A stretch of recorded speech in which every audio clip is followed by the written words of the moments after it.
बच्चों लोगों के लिए एक अच्छा कार्यक्रम शमीम भाई ने लिया। मैं आज हालांकि बर्थडे मना नहीं रहा हूं, पर शमीम भाई ने बहुत ज्यादा जिद पकड़ी कि नहीं आपको आना होगा। मैंने कहा फूल शाल वगैरह मैं नहीं लूंगा। देश में जो घटनाएं घट रही है उससे अगर मेरे जैसे आदमी को दुख नहीं होगा तो फिर मैं जीने के लायक नहीं। जिस तरीके से मणिपुर में महिलाओं को नंगा करके पुलिस के सामने रेप किया गया और आज तक उन आरोपियों को अरेस्ट नहीं किया जाता है, ये देश में नहीं चल सकता है। आज वो है, कल हमारी बहन होगी। हमारे इधर भी 400 लोगों का धर्मांतरण हो गया, ऐसी बात कही गई, किसी ने आवाज नहीं निकाली। पुलिस भी 2 दिन शांत रही, मुझे डर था कि माहौल कहीं बिगड़ न जाए। मैं पुलिस को लगातार इशारे दे रहा था कि भाई तुम सच्चाई बताओ। सच्चाई ये निकली कि एक भी धर्मांतरण नहीं हुआ था, लेकिन बोलने वाला कोई नहीं था। मुमला अनाथ सा महसूस कर रहा था। बच्चे डरे हुए थे, क्योंकि अगर उत्तर प्रदेश से पुलिस आके यहाँ पे बैठती और हम कुछ नहीं बोलते तो 40-50 बच्चों को वो लखनऊ इलाहाबाद लेके जाते और फिर न जाने क्या होता। परसों जो पालघर में हादसा हुआ वो तो बहुत गंदा और घिनौना हादसा था। ये हादसा हुआ उसके आधे घंटे के बाद मैंने बोला कि ये द्वेष की राजनीति अब जमीन पे आ चुकी है। एक हवलदार के हाथ में पिस्तौल है, मशीन गन है, वो पहले आधा घंटा अपने अफसर से बहस करता है। मैं आप लोगों से पूछना चाहता हूं, एक पागल आदमी बहस कर सकता है क्या? जरा बोलिए ना, आप भी इंसान है, बोलिए। वो बहस करता है और बहस करने के बाद गोली मारता है, यानी सोच विचार के साथ उसने गोली मारी। फिर वो बंदूक लेके निकलता है और 4 केबिन, आप तो रेलवे से गए होंगे, एक कंपार्टमेंट, दूसरा कंपार्टमेंट, तीसरा कंपार्टमेंट, ऐसा कंपार्टमेंट होता है। 4 कंपार्टमेंट, 6 कंपार्टमेंट में जाके उन्होंने 3 लोगों को मारा। वो 3 ही लोग दाढ़ी बनाए हुए थे। उसने शक्ल देख के लोगों को गोली मारी। ये कोई पागल आदमी कर सकता है? ये कोई पागल आदमी कर सकता है? और पुलिस तुरंत आधे घंटे में बोल रही थी कि वो पागल है। तो भाई वो पागल था तो तुमने उसको काम पे क्यों रखा? वो पागल था तो उसके हाथ में मशीन गन क्यों दी? और पागल आदमी चुन चुन के लोगों को नहीं मारता है। पागल आदमी मारता है तो एक बार ऐसा घुमा देता है, गोली की बौछार होती है और लोग मर जाते हैं। पर यहां पे उसने चुन चुन के लोगों को मारा, तो पागल हो सकता है? द्वेष की राजनीति का इस स्तर पर पहुंची है कि आप जान लीजिए।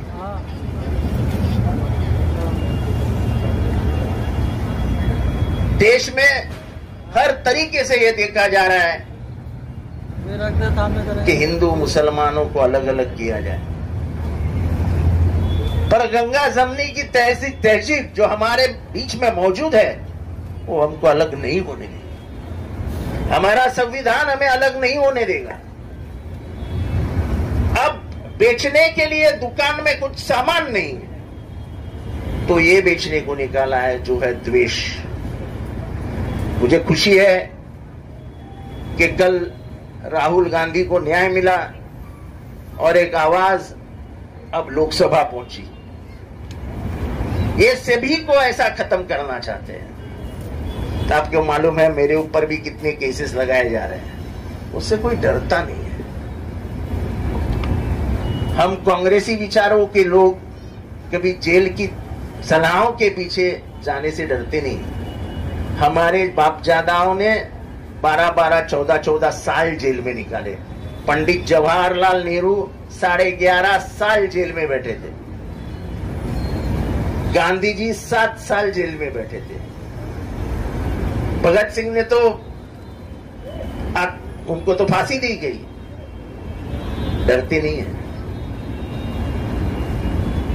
लेकिन अब वक्त आ गया है कि हमको कहीं ना कहीं मजबूत भूमिका लेनी पड़ेगी। जो कर्नाटक में मुसलमानों ने दी, कर्नाटक में जो जीत हासिल हुई उसमें कहीं ना कहीं अकलियतों का बड़ा, पर वहां का हिंदू भी कह रहा था कि देश का बंटवारा मत करो। लगातार वहां पे नारे लगाए जा रहे थे बजरंग बली की जय, लेकिन जिस जगह पे उन्होंने बजरंग बली की जय का नारा लगाया उसी जगह के हिंदुओं ने उनको हरा दिया।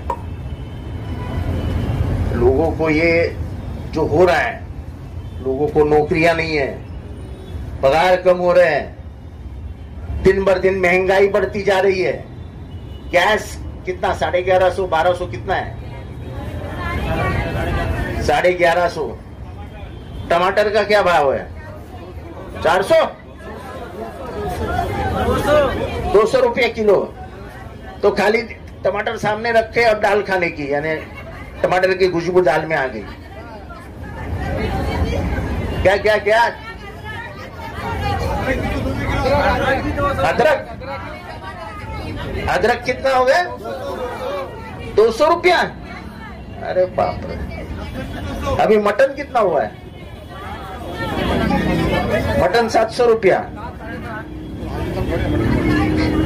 इलाही भाई कितीला है? 700 रुपया। टोरेंट जब लाया था तब देवेंद्र फडणवीस सत्ता में था। अब एकनाथ शिंदे सत्ते में है। मैं आज उनसे गुजारिश करता हूं, हम लोग हमेशा कहते हैं कि गणतंत्र में लोगों को जो पसंद है वो होना चाहिए। अगर टोरेंट हमारे मुमरा के लोगों को पसंद नहीं तो तुरंत एकनाथ शिंदे ने उसको कैंसिल कर देना चाहिए। क्योंकि जब लाया था तभी भी बीजेपी शिवसेना की सरकार थी और आज भी बीजेपी शिवसेना की ही सरकार है। अन्याय अत्याचार होने नहीं देंगे। टोरेंट में कोई अन्याय अत्याचार हो रहा होगा तो ये है, इनको बताइए क्या हो रहा है। अपन टोरेंट को ताला ही लगा देंगे।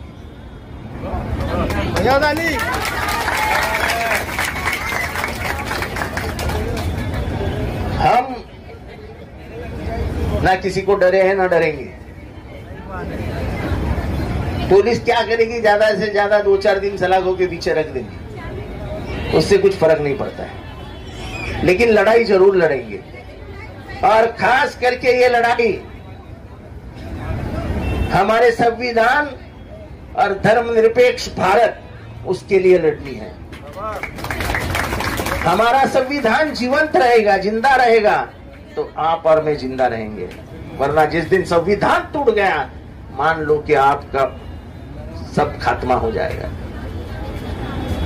आज भी मणिपुर जल रहा है, आज भी औरतों को बेनकाब किया जा रहा है, कोई ध्यान देने को तैयार नहीं। हरियाणा में क्या हो रहा है, नूह में क्या हो रहा है, हर जगह पे सिर्फ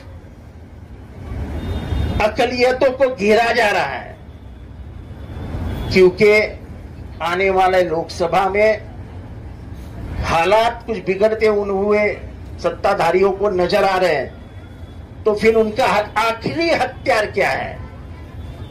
तो हिंदू मुसलमानों की लड़ाई।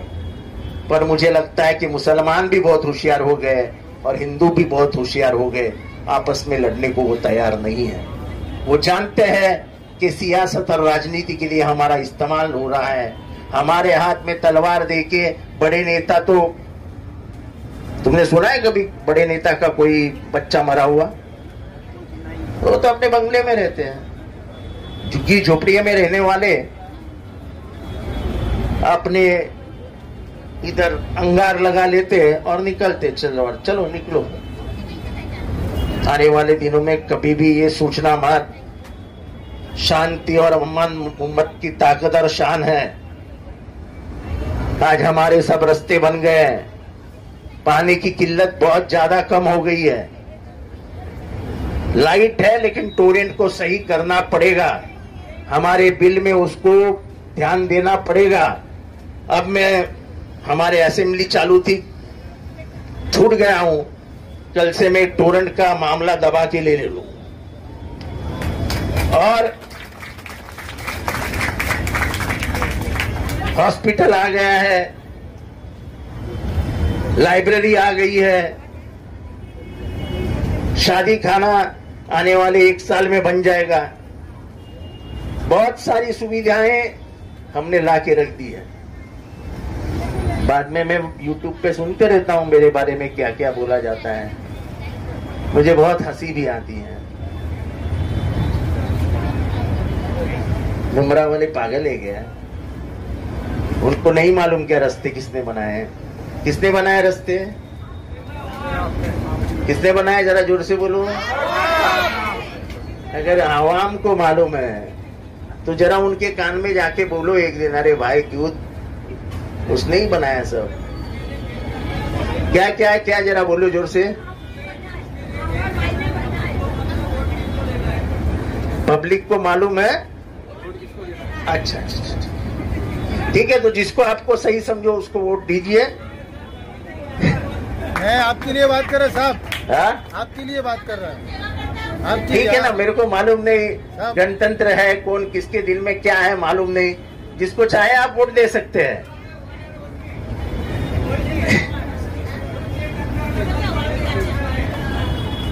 चलो, नए नए लोग आए हैं, घूम रहे हैं गलियों में, चलो अच्छी बात है, कम से कम उम्र की याद तो आई लोगों को, घूमने दो। आपके दिल में क्या है वो आप कर देना, मैं आपका दिल नहीं जानता हूं, लेकिन आपके दिल में जो होगा वो होगा। अगर अल्लाह को मंजूर होगा कि जितेंद्र आव्हाड ने काम किया है तो कामयाब हो जाऊंगा। देने वाला इज्जत वो है, लेने वाला इज्जत वो है। अपने को तो ये फिक्र नहीं है। जो जिम्मेदारी मेरे कंधे पे आई मैंने उसको निभाया। कभी ये नहीं हुआ कि मुमरा वालों ने फोन किया और मेरा फोन बंद था।